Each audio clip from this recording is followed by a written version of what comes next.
تخيل تجمع 100 مليون صاحب في شهر، او تبقى قاعد في امان الله بتتفرج على التلفزيون ومره واحده هوب تلاقي قصه حياتك اتعملت فيلم من غير ما حد ياخد اذن. هتبقى اهون كتير من انك تفتح النت تلاقي عبد الحليم حافظ بيغني بخصماه. انت لو كان عندك دم، انت لو بتحس يا عم هتعرف ايه اللي مزعلني. الشاي يا محمد.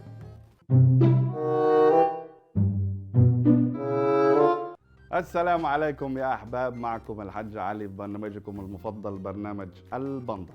طول عمري اعرف ان الحرامي بيسرق فلوس، ذهب، مجهودك، وفي اللي بيسرق بصمة الايد عشان يزور اوراق رسمية، لكن اول مرة اسمع عن اللي بيسرق بصمة الوش دي.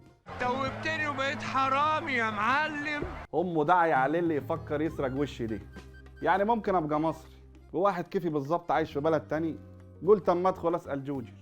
طلع يا سيدي ان التطبيقات اللي انت فرحان بيه وقاعد تعمل صورتك كرتون عليه بتسرق بصمة وشك عشان تدي لشركات الذكاء الاصطناعي ويعملوا منه روبوتات يفيدهم عشان انت مش فايدهم. ومش بس كده، دي كمان بتاخد كل البيانات اللي على موبايلك تخزنها عنديها وتعمل بيها اللي هي عايزاه. واللي مستغرب له هيستفيدوا ايه من بياناتي؟ طلق 3 لو شافوا بياناتي لا يبعتوا لي حواله من كتر ما انا صعبان عليهم. بس انت لو ناصح بقى، بدل ما تتغفل في بصمة وشك وتتاخد منك غصب، تروح تبيعها لشركات الذكاء الاصطناعي وتاخد لك مبلغ محترم، بدل ما هو مش جايب لك غير الفقر. واللي يعرف بنقدم على الحوار ده ازاي يقول لي. وعشان طبعا شركات الذكاء الاصطناعي عايزين راحتنا وخرب بيتنا، عملوا تطبيقات قال ايه تحط فيها خطتك وميزانية الشهر ومرتبك وبتصرف منين وحساباتك فيها كام، وهو يتشقلب ويحسب لك الدنيا دي ويقول لك انا بحوش لك فلوسك. فين ال 15 جنيه عليه؟ كلام بعيب عيب. لكن الحقيقة انه قاعد كيف الثعلب يراقب فلوسك هتروح فين وجاية منين، ويبدأ يطلع لك اعلانات باهتماماتك. ما تخافش، مش هيطلع لك اعلانات واصل عشان ما بقاش فيه اهتمامات، ولا النشرة اللي بقيت تسمعها من غير مذيع دي كمان. والروبوت يدخل يقول لك كل الاحداث اللي بتحصل ويتحدد مع الضيوف كمان. أنا اللي مجنني كيف يبقى مغني مات قبل ما اوعى الدنيا واروح احضر له حفله، ويقول لك تقنيه جديده اسمها الهولوجرام ولا ما اعرفش ايه، تقدر التقنيه دي تخليك تتشيك انت والجماعه وتنزل تحضر حفله للست ام كلثوم. انا عايز حضرتك تقنعني ازاي؟ وكانها واقفه قدامك، حاجه تخلي عقلك يفوت. وكل اللي مش لاقي صاحب ولا حبيب يروح يعمل له واحد تفصيل. هتقول لي كيف؟ ركز معايا. ما هو اصل مش كل الناس عندها قبول زي الروبوت اللي جمع اكتر من 100 مليون صاحب في اقل من شهر. في يوم كنت قاعد على القهوه، عوض داخل عليا وطلب له الشاي وانا مجهز برشامتين الصداع عشان مش هخلص من رد. بس الغريب انه فضل حاطط وشه في عده المحمول وما نطقش في ولا حرف. قلت له بتهبب ايه ياض وسايبني قاعد وحدي؟ قال لي بكلم ميسول مين. قلت له هو في حد يعرفك غير انا والحاجه؟ قال لي ده ابلكيشن بياخد ويدي معاك في الكلام في اي موضوع يجي في بالك. قلت له لا استنى، انت بتقول ايه يا؟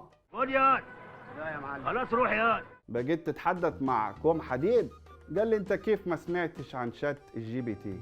قلت له لا يا عم انا استنى فهمني. قال لي ده الخلاصه، ده الصنايعي اللي هيخلص لك الشغلانه من غير شيء كمان، انت بس ادخل كلمه. وبعدها عرفت انه حوار بتخش تكتب له ويرد عليك على طول. انا قلت الواد بيعمل فيها مقلب وهو اللي بيرد، بس طلع حقيقي. ومن ساعتها وانا جتتي متلبشه، ازاي يعني اكلمه كده بلهجتي ويرد عليا ونقعد نتحدث مع بعضينا. وخد الكبيره بقى، لو قلت له ان انت والجماعه غضبانين وراحوا البيت اهاليهم هيواسيك ويحل لك المشكله، ولو مش عاجبك الحل يجيب لك غيره. وعشان كده بقى حبيب الملايين في خلال يوم واحد. بس لو سألته على حاجة سياسية ممكن يرد عليك بانحياز لوجهة نظره أو دولة معينة. وده حصل لما سألناه عن حرب روسيا وأوكرانيا، جاوب بطريقة مين يشهد للعروسي.